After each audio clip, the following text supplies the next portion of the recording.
Hello everyone, once again welcome back you all in this YouTube channel, and in this videos we are covering JCRT 8 board English chapter 3A Siachen the place of wild roses. और अभी तक हम लोगों ने इसके summaries को half cover किया था।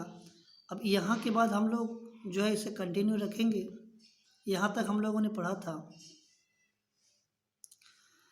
तो देखिए, not all soldiers die here of enemy action. यहाँ जो जितने सोल्जर्स जाते हैं वो दुश्मनों के काम से या उनके प्रहार से उनका डेथ नहीं होता है, वो शहीद वैसे नहीं होते हैं।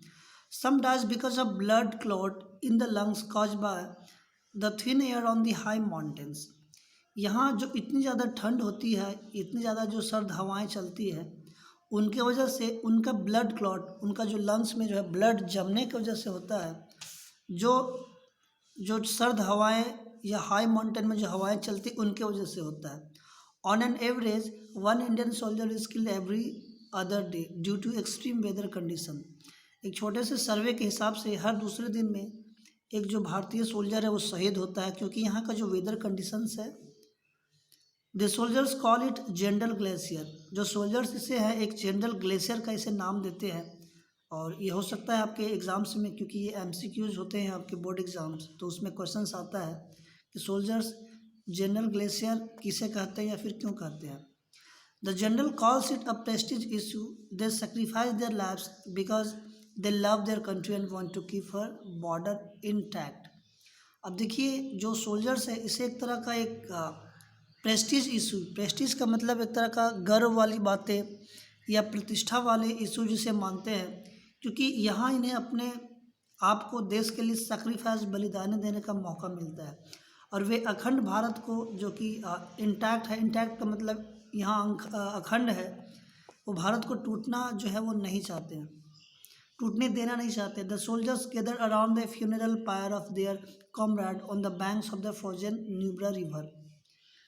यहाँ जो बाकी सोल्जर्स होते हैं, जब कोई शहीद होते हैं, उनके बॉडी को न्यूब्रा रिवर के सामने लाया जाता है। उनके फ्यूनरल पे, मतलब उनके शहादत पे, डेथ के बाद वहाँ उनके जितने कॉमरेड है, मतलब उनके जो साथी है, वहाँ पर जमा होते हैं। इज अ फैमिलियर सेट, या उनके लिए जो जगह काफ़ी फैमिलियर, जाना पहचाना होता है। Fighting back the icy wind and flags that sting the face like thorns. वहाँ जो फ्लैग्स होते हैं, जो बर्फ़ होते हैं, जो पतले वाले, वो शरीर पे, बॉडी पे एक कांटे की तरह चुभते हैं।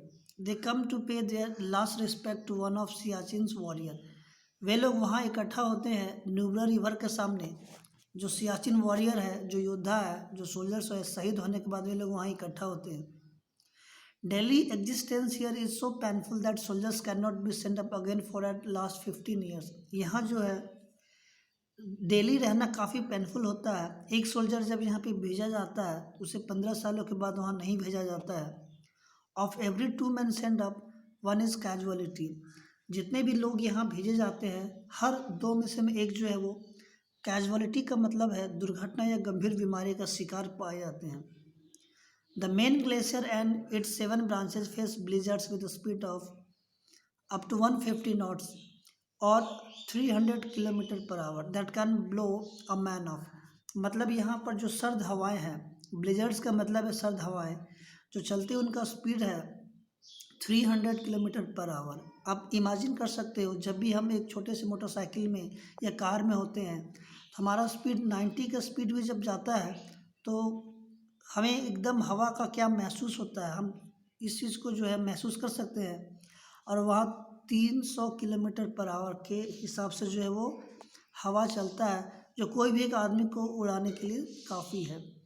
Temperature drops to 40 degree below freezing point. The lowest recorded so far has been -45 degree Celsius. Normally वहाँ का जो तापमान है 40 डिग्री होता है, लेकिन सबसे जो माइनस है, मतलब सबसे जो मिनिमम है, -45 डिग्री सेल्सियस वहाँ पे रिकॉर्ड किया गया है। Added to this, the wind chill factor in the region has proved fatal. मतलब WCF, देखिए यहाँ पे इसका फुल फॉर्म है, बहुत बार क्वेश्चन में आता है what is WCF।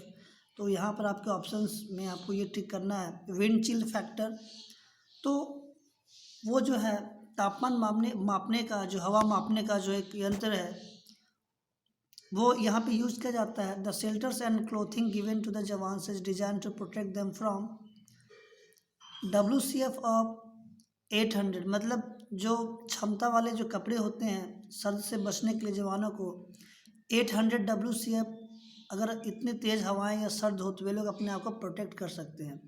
But the average WCF in winter is around 1400, लेकिन विंटर के टाइम में वहाँ का जो एवरेज है 1400 WCF के पार जाता है या उसके लगभग जाता है।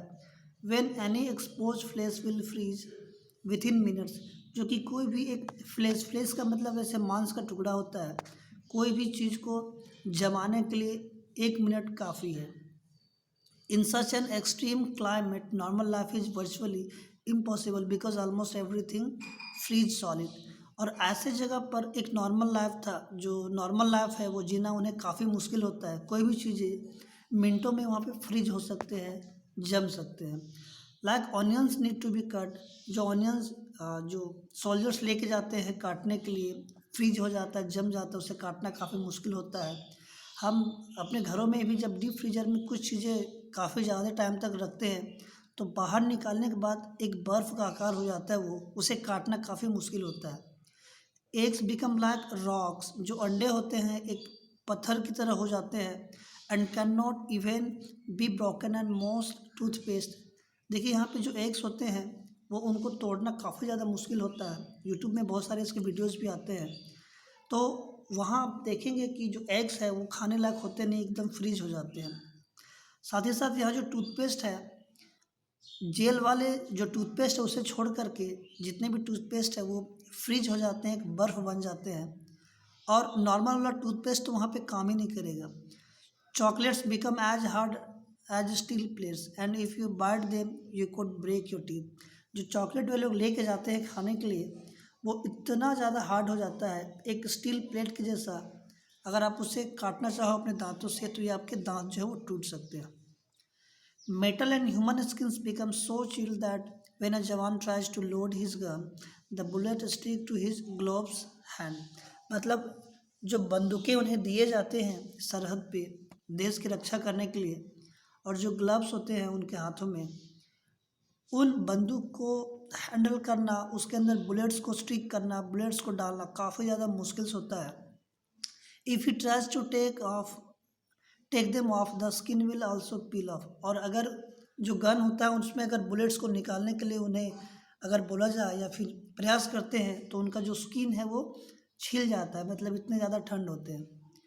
Except for rum and kerosene everything is frozen solid, kerosene और रम, देखिए जवानों को इसलिए यहाँ पे ये दिया जाता है, रम एक तरह का अल्कोहल है, वो उनके बॉडी को गर्म करने के लिए दिया जाता है। और वो ही रम ही एक ऐसा है जो वहाँ पर फ्रिज नहीं होता है, उसका अलग ही साइंटिफिक प्रतिक्रिया है। और केरोसिन केरोसिन भी फ्रीज नहीं होता है, और उन्हें छोड़ कर के बाकी चीज़ें जो है वो फ्रीज हो जाती हैं। Even in full clothing one cannot stand outside for more than 10 minutes, हालांकि एक इंसान जो है पूरी अगर क्लॉथिंग में भी हो तो वो 10 मिनट से ज़्यादा बाहर वो टिक नहीं पाएगा। One big challenge is to keep man mentally alert in that condition, और एक सबसे बड़ी बात है इतने बड़े जगह पर इतने सारे कठिनाइयों के बावजूद भी उन्हें मेंटली जो है वो अलर्ट होना होता है। ठंड के बाद, सर्द के बाद कहीं दुश्मन उसे उन पर जो है वो अटैक ना कर दे। When a soldier gets a call to join the glacier camp he baths and shaves knowing that he will not be in a condition to do so for the next 3 months, जब भी एक soldiers को एक call आता है कि आपको वहाँ पर उस ग्लेशियर कैंप में ड्यूटी के लिए जाता है, तो सबसे पहले जाने से पहले वो नहा लेता है और सेव भी कर लेता है ताकि उन्हें आगे प्रॉब्लम ना हो। उन्हें ये पता है कि आने वाले 3 महीने में उन्हें ना तो नहाने का मौका मिलेगा और ना ही सेव, इतनी ठंड में अब वहाँ पर बियर्ड भी सेव नहीं किया जा सकता है। Many write long letters home being uncertain when they may be able to do so next, बहुत कोई जाने से पहले अपने फैमिलीज मेम्बर्स को लंबे लंबे लेटर्स लिख लेते हैं क्योंकि उन्हें पता है अगले 3 मंथ में क्या होने वाले हैं, वहाँ तो मौका ही नहीं मिलेगा। Then they pack their rucksack with warm clothes, a sleeping bag, photographs, toiletries and all important kerosene stock. बाकी उनके बाद वे लोग जो जो ज़रूरत की जो चीज़ें होती है, बैग्स वगैरह, जो कपड़े उन्हें गर्म कर सकते हैं, गर्म रखते हैं, स्लीपिंग बैग, वो सारी चीज़ें वो अपने बैग्स में जो है वो पैक करते हैं। और सबसे इम्पोर्टेंट होता है केरोसिन स्टोव, एक स्टोव लेकर के जाते हैं। The stove is use for keeping warm and helping and melting snow, drinking and having a wash. Way stove जो है अपने आप को गर्म रखने के लिए, बर्फ़ को पिघला करके अपने आप को हाथ मुंह धोने के लिए या फिर एक छोटा वॉश के लिए वे लोग उसे यूज़ करते हैं।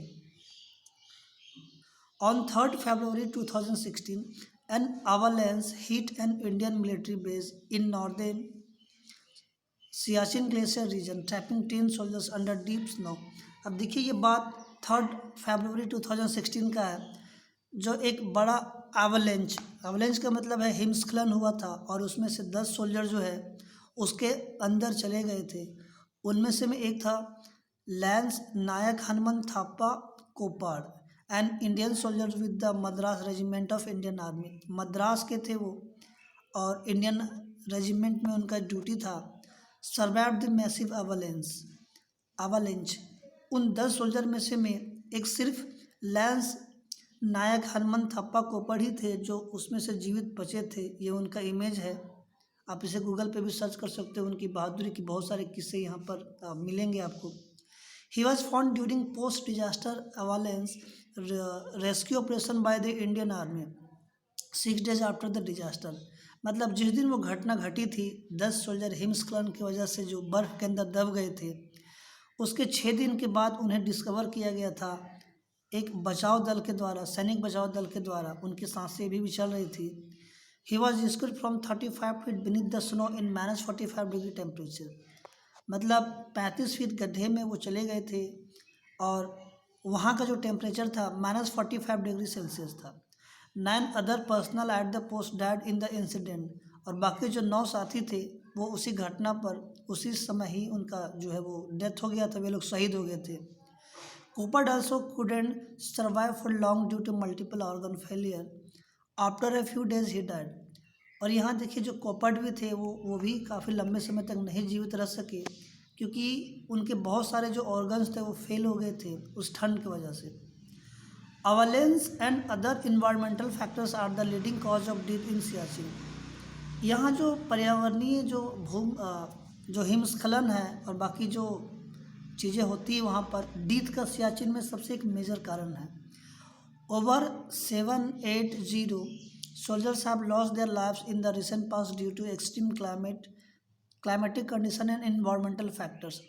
मतलब पिछले कुछ टाइम का ही अगर बात किया जाए तो उनमें से 870 जो सिपाही हैं वो शहीद हुए हैं वहाँ के नेचुरल कंडीशन की वजह से, वहाँ का जो क्लाइमेट है उनकी वजह से। Despite such challenges and hardship, our army men are always ready to serve the nation and makes our countrymen feel safe and secure all the time. इन सारे डिफ़िकल्टीज़ के बावजूद, इन सारे मुसीबत, हार्डशिप का मतलब होता है यहाँ पर डेंजरस या मुसीबत, इन सारे मुसीबतों के बावजूद जो भारतीय आर्मी है वो अपने देश की सेवा के लिए, अपने नेशंस के लिए हमेशा तत्पर रहते हैं। कंट्रीमैन, देशवासियों की सुरक्षा के लिए वो हमेशा अपने उस बॉर्डर पे जाते हैं ताकि लोग घरों में सुरक्षित रह सकें। तो यहाँ आज की वीडियो में फ़िलहाल इतना ही। होप ये वीडियो आपको पसंद आया हो। मिलते हैं अगले वीडियो में, तब तक धन्यवाद।